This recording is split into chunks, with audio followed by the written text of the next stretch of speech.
Welcome to Heartspeak Podcast, episode 121, Trusting Our Own Psychic Gifts. So I'm recording this on the full moon in Leo, opposing all the Aquarian energy, and really feel that this is a time that will continue over the next few weeks where we need to celebrate our uniqueness. We need to say, what is amazing about me? And I hope each of you are starting to see that. Not trying to follow someone else's plan. Finding what brings you passion and excitement and curiosity. That's our future, is making sure that, as I always say, we lay down the piece of jigsaw that we came into this world with, not worrying about other people's pieces of jigsaw, which is why I'm going to talk about psychic gifts a little later on. But at the same time, we're saying, how can I apply my amazing gifts to the community, to the greater good? And before we get too lost in some greater good of saving the world, let's just start with our community. And I'm moving that beyond our family. Sometimes we are looking at, what is my community? What is my family? How can I inspire others? And of course, the best way we can do it is be it, to live our own truth, to be the light, to be the change. And this is a very, very strong opposition between the moon and then the sun, and you've got Saturn there, and you've got Jupiter there, and Pallas Athena, which are all encouraging us to see the bigger picture, to synthesize the information that's coming our way, which means sometimes dismissing some information coming our way and really listening to that inner knowing. I have a little concern about the Aquarian way, where Aquarius I love. I have my moon in Aquarius, but it can also cause detachment from emotion. So any of you that have any Aquarius in your chart, just to be mindful of, where am I avoiding or denying that I have any emotional attachment to something, or something emotional is going on in my body? Because it's very common, I have to say, to see someone who has Sun in Aquarius having issues with their knees or their back or their joints. In other words, when we detach from our body, the body will call us home and say, hello, pay attention here. So that doesn't have to happen. So anybody who's saying, well, that's not me, but it's just been my experience that many a time, if we detach too much, the body will call us, and Aquarians have an ability to detach. And saying that, I'm just making sure that we realize that there are many altruistic ideas out there. Oh, let's do this, let's expand technology. But my concern is that it can often be at the cost of other people's emotions, other people's needs, other people's values, other people's confidence. So we need to make sure we don't get so caught up in the big picture that we forget that many people, especially at this time, are suffering big time, of all ages, feeling depressed, feeling suicidal, feeling that they have no value in life, feeling that their job's going to be taken away from them if it hasn't already gone, feeling their relationships are not working in the way they thought they would. I think it's really important to not get out of step with the individuals and just think about the big way this is going to change everybody's life for the better. It may not. So coming back to the real Aquarian energy, which is about community. So that's why I'm saying is, community doesn't just say, where's the leader, or let's do this. It's saying, how are we serving everybody in my community? Do I even know their voice? Do I even care what their voice is? Do I know what their issues are? And this is really the way that we need to be moving. And Mercury is going to be going retrograde, good old Mercury going retrograde. And I think it's going to really ask those questions, that we don't want to get swept away by new ideas that are going to save the world. We want to be making sure that everybody's on board as well, as best as they can. Let's put it that way. And my life has been spent in looking at soul-centered health. That's the journey I've taken. Previously, I would call it patient-centered care, because I saw that when holistic medicine came into being, we had body, mind, spirit. Perfect. Wow, this was what I believed in. And then very quickly I saw there was reductionism happening again. So there would be people taking care of the body. There'd be people taking care of the mind and people taking care of the spirit, but they weren't really bothered about the patient. In other words, their body, mind, spirit. It's like, let's make sure that this person understands this meditation practice, again, wonderful, or this yoga practice, or this psychological practice, but have we asked the soul what it needs? And that's why I moved from patient-centered care to soul-centered care, because I have worked with thousands and thousands of people over my 40 plus years, and it really is, each soul is so unique, which is why I'm always kept totally curious about everybody I meet, because everybody tells a different story. Every soul is on a different path. Every soul has a different reason for wanting to see me and then to move beyond me. In other words, we just meet and then we separate. And I say that that's where medicine needs to go, and I know that's not where it's going. We have a tendency to have a regime or an agenda for a certain illness, not person.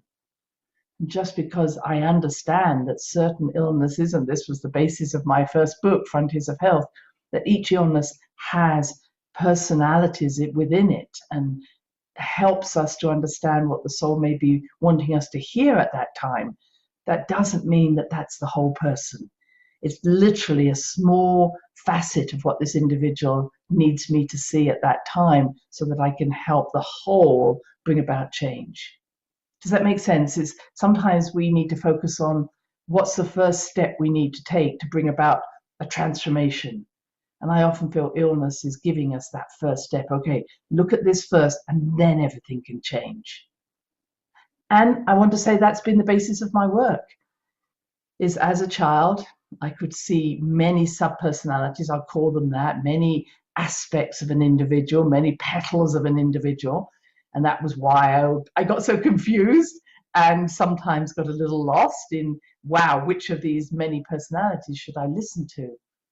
But as I've got older, thank goodness, I don't get so overwhelmed by that. But I still see that when I'm working, it's which is the personality that I need to attend to first, who will be the one, like on a chessboard, that will then move all the other pieces. And that's what I think is the gift of a good healer, especially an intuitive healer, is which piece, where do I need to move in order to make sure that every other piece then gets stimulated to aspire to its soul's journey. And that isn't taught. It's like, no, this is just an illness. This is just a physical body that's gone wrong. And clearly it's not. So when I was reading about Steiner talking about vaccines, you may or may not know about Rudolf Steiner, but he wrote back in 1917 about vaccines. And Rudolf Steiner really was one of the pioneers in holistic medicine. He brought together the anthroposophical movement that includes homeopathy, but isn't only within that setting. And he really could see the whole person. So if you've never read any of Steiner's work, then please, I suggest you go back or you go and look for some. And one of the things he wrote here about vaccines, which was really the early days of vaccines, my friends, he wasn't talking about the type of vaccines we're talking about, the messenger RNA ones. He was just talking about the basics of vaccines. But he had a vision, and thank you, Barbara, for giving me this insight, because you reminded me to look here. And this is what he said: a way will finally be found to vaccinate bodies so that these bodies will not allow the inclination towards spiritual ideas to develop. And all their lives, people will believe only in the physical world they perceive with the senses. He wrote that in 1917. And I feel that we're there. And I focus on where people are going through very, very difficult times with COVID. And I'm not in any way saying they're not, but people have been going through difficult times with illness for millennia. Don't let us forget that this is a soul within this body. And that soul has their own path to play, that which may or may not be to stay on this planet. But make sure that you know that. Many people, I've lived and worked around people dying for a long, long time. It's not for us to choose if they live or die. It's for us to give the best treatment we can in the moment. But most importantly, to listen to that soul. And I would like to think that holistic medicine is alive and well, and it's not reduced down to what vitamins or vitamins do you take or what treatments do you have. Is your soul nurtured? Is your soul in tune with this? Because the body works for the soul. So when the physical body gets sick, it's really the soul saying, I need you to pay attention to me. I need you to pay attention. Not what treatments can I have. I think we sometimes lose that along the way. And I am as guilty of that as anybody in terms of my emotional self. That's where I had problems when I was a child, is that I felt everybody's pain. I'm sure many of you do that. You feel the world's pain, the world's pressure.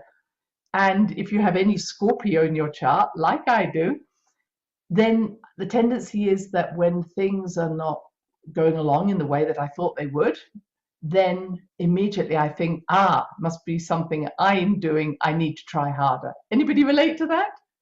So that there are these two aspects. If you've got Virgo in your chart, you've got it as well, which is when things aren't going the way you thought they would, or when things aren't changing the way you thought, then it must be my fault. I'll try harder. Yes?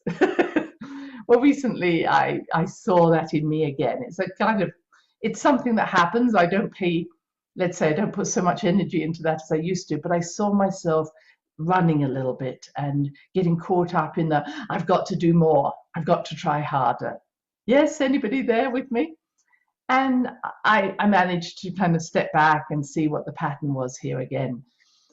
So just to remind ourselves, and I had to remind myself last week, which was, hang on a minute, this is not the emotional body is getting in the way of my ability to be clear in my intuitive body. All right, so this is why I wanted to talk about being psychic, because that emotional body can drive us to do things. I don't call it the pain body. I don't necessarily go along with those words, but I would say that many of you listening are empaths, what we call empaths, sensitives, psychic, mediums, clairvoyant, whatever words you want, but that we can pick up on other people's emotions very easily. And what can happen is that we end up thinking that we're indispensable.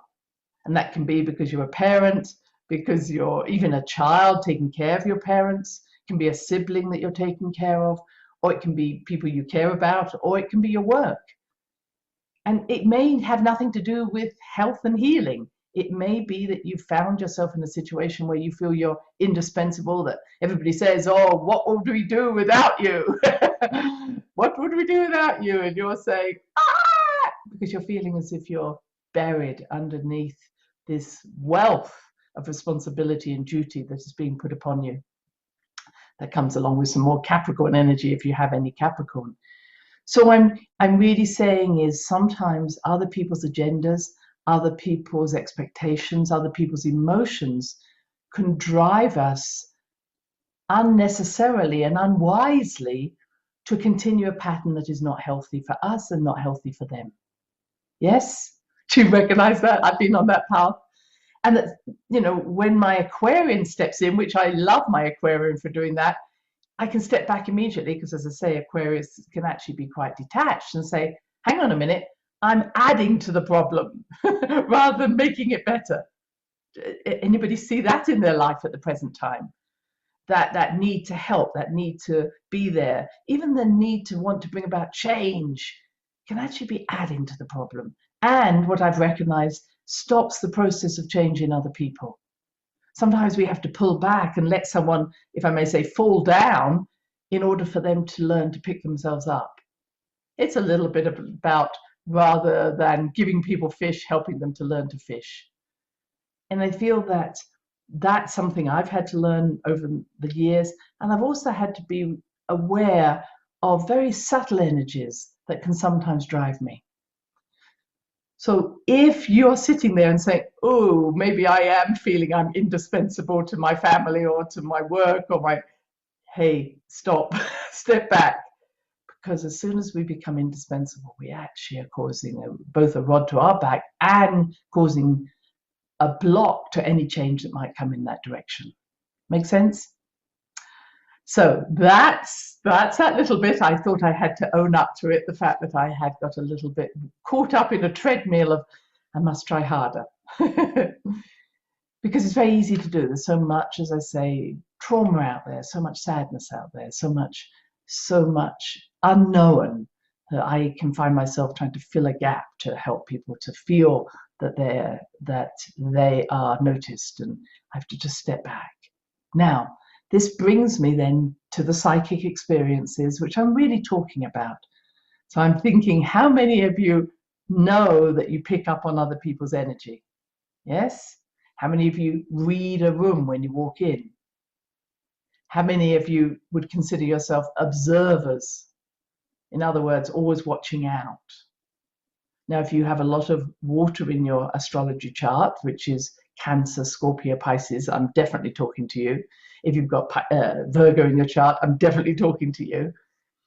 And all I would be saying is this is probably meaning that your solar plexus is out of balance. Solar plexus, as I've mentioned before, is like a big satellite dish, and the satellite dish is on all the time. And as we are growing in our very early years, we use that satellite dish to not only hear what people say to us or what we see happening, but to read those emotions. So in other words, you may be in a family where people don't speak the truth, or they may hide their secrets, or more forcefully, they may be angry, or they may be alcoholic, or they may be addicted, or they may be passive aggressive, where it's really important to read what's going on. So when when we're born, often we will watch for the signs. Does this resonate with some of you? We'll watch for the signs of what do we need to do in order to be liked. We don't actually care if we're loved, we just want to be liked. And we can become pleasers. We can become those who are always looking for, what can I do to bring happiness and harmony to the people around me? And again, resonating with me. So this idea of being aware, using your solar plexus, as I say, like a satellite dish to read what's going on, and sometimes act like a sponge, which means let me take all your problems off you. And this happens more so in women than men, just because of our tendency to bring about transformation more commonly. But we become like, okay, I see what the problem is. I'll inhale, vacuum up all those problems, and then you can be happy and we can all be happy. So that maybe I'm talking to you when you know that it's not about your needs being met, but it's the needs of others being met. Because if I can stop you feeling unhappy, then I won't feel your unhappiness. So what I often describe in someone who has cancer in their chart, we'll say, here's a tissue, please stop crying, you're upsetting me. So that need to calm everything down, a Libra can do the same sort of thing. Let me calm you down because I want harmony, I want peace. And why I'm stressing this is I speak to so many people and I say, you do know you're psychic, don't you? And they go, no, I don't think so. And why I'm stressing it is, of course you're psychic. It's not, I'm trying to say, it's a gift, but it's also something that is very natural. And if we don't own this natural gift and it gets out of hand, we find ourselves, as I say, both reading everybody, merging with everybody's energy and cleaning their energy up with our vacuum cleaner and getting overwhelmed. So if we're going to change the world we live in, and of course we can only change ourselves, we have to take ownership of what we already have, which is our psychic gifts. So if I'm speaking to you and you're saying, oh, no, I don't think I'm psychic, which is what I hear so often, please will you just take note of, do I know things about people before they tell me? Or do I know things about people when they first come into my room? Maybe I'm at work. Because many, many of you are very psychic. And that, I want to say, is not something, again, it's not making you special, because some of you are more psychic than others. It's a normal human experience. And once we take ownership of it, let's put it that way, we can then choose what to do with it.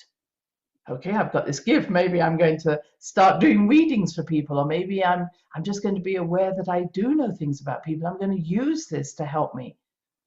And being psychic is the ability to receive information. Being intuitive is knowing what you do with that information.